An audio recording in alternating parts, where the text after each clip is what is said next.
வணக்கம். கலாம் செய்திகள் வாசிப்பது ராஜேஸ்வரி முத்து. மதுரை மாவட்டம் மேலக்குயில்குடியில் சீரடி சாய்பாபா மலைக்கோயிலில் ஸ்ரீ கருணாநிதி சுவாமிகளின் தலைமையில் 2000 பேருக்கு மாபெரும் அன்னதானம் வழங்கப்பட்டு வருகிறது.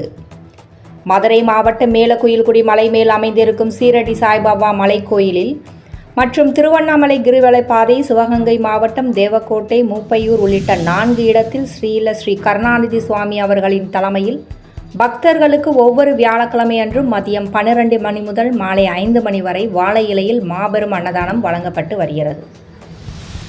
மேலும் மதுரை நகரில் காலவாசல், ஆண்டாள்புரம், சாய்பாபா கோயில், ரயில்வே நிலையம் போன்ற பல்வேறு பகுதிகளில் பொதுமக்கள் மற்றும் ஆதரவற்றோர்கள் 500க்கும் மேற்பட்டோருக்கு காரில் சென்று அன்னதானம் வழங்கப்பட்டு வருகிறது. வாகனத்தில் சென்று அன்னதானம் வழங்கும் பணி மற்ற 3 மாவட்டங்களிலும் விரைவில் தொடங்க உள்ளோம் என ஸ்ரீ கருணாநிதி சுவாமிகள் தெரிவித்தார்.